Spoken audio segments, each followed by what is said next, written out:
माजरत के साथ कुरान ख़वानी और इसाले सवाब की बरकतें ज़रूर, लेकिन कितनी अफसोस की बात है कि दो लफ्ज़ ताज़ियत के तो ठीक तरह से बोलने आते नहीं और सियासी थिएटर ऐसे सजा के बैठ जाते हैं कि फौतगी पर नहीं इलेक्शन कमीशन पर आए हों। जिसके सर से बाप का साया उठा है, कोई उसके भी तो दिलजोई करे, उसके गम का मदावा भी तो कोई करे। लेकिन हमें किसी के गम से क्या, हम तो रस्म दिखावा के लिए गए हैं। हमारी बला से कोई मरता है तो मरे। हम तो पूछेंगे कि भाई जी खाने का इंतज़ाम हो गया ना, कितनी देगें बनवाई हैं? 6 देगें तो कम है, बरादरी भी है, मोहल्लेदारी भी है। वो बेचारा बाप के सोग को भूलकर इस परेशानी में लग जाता है कि कहाँ से कर्ज पकड़ूं, क्योंकि खाना सही ना बनाया तो बातें होंगी।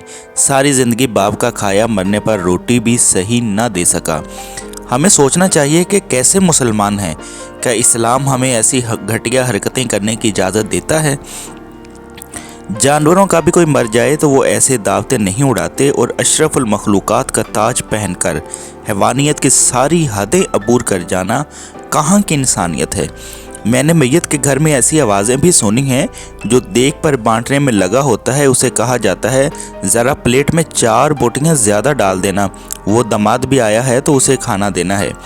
वो बेटी जो माँ या बाप के मैयत पर रो रो कर हलकान हो रही थी, जैसे ही जनाजा उठता है तो वो सारा गम पसे पुश्त डालकर खाना तकसीम करने में लग जाती है कि ससुराल वाले भी आए हैं, इन्हें खाना ना मिला तो सारी ज़िंदगी बातें सुनने को मिलेंगी कि तेरे बाप की मैयत पर तो हमें खाना भी किसी ने नहीं पूछा। अल्लाह अकबर। मैंने इस बात पर भी तबसरे सुने हैं कि सालन में तो तरी ही थी ही नहीं, हमारी प्लेट में तो बस शोरबा ही आया। हम बहसीयत मुआशरा जालिम बन गए हैं। खुशियाँ तो कजा, हमने मर्गों को भी अपने शरीके पूरे करने के लिए एक इवेंट बना लिया है। मैं जब कहता हूँ इलाही मेरा अहवाल देख, हुक्म होता है बंदे ज़रा नामाए आमाल देख। कुछ सवाल आपके ज़मीर के दरवाजे पर छोड़ रहा हूँ। क्या हम फौतगी के खाने का बायकाट नहीं कर सकते? क्या हम भूख लगने पर बाज़ार से खाना नहीं खा सकते? क्या हम घर में ऐसा असूल नहीं बना सकते कि ख़ानदान में कोई किसी फौतगी पर नहीं खाएगा? सोचिएगा ज़रूर। मैयत के घर वाले इस दिन गम और मुसीबत में होते हैं। इस दिन उन पर इलाका वालों को खाना खिलाने की जिम्मेदारी डालना जुल्म और गलत रस्म है। जब किसी के घर मैयत हो जाए तो उसके रिश्तेदारों और पड़ोसियों को चाहिए कि अहले मैयत के लिए खाना तैयार करके उनके घर भेजे। ये अमल मसनून है।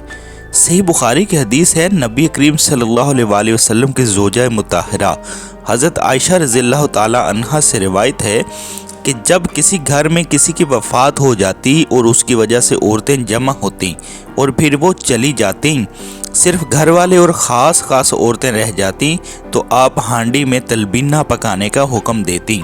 वो पकाया जाता, फिर सरीद बनाया जाता और तलबीना इस पर डाला जाता। फिर उम्मुल मोमिनीन हज़रत आयशा सिद्दीक़ा रज़ियल्लाहु ताला अन्हा फरमाती कि इसे खाओ, क्योंकि मैंने नबी करीम सल्लल्लाहु अलैहि वसल्लम से सुना है।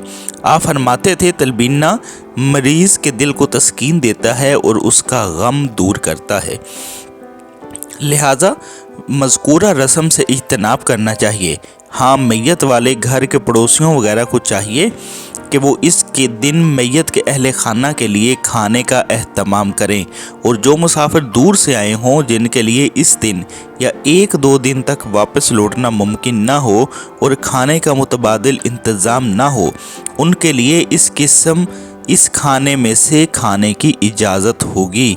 अल्लाह पाक हम सबको हिदायत फरमाए, आमीन।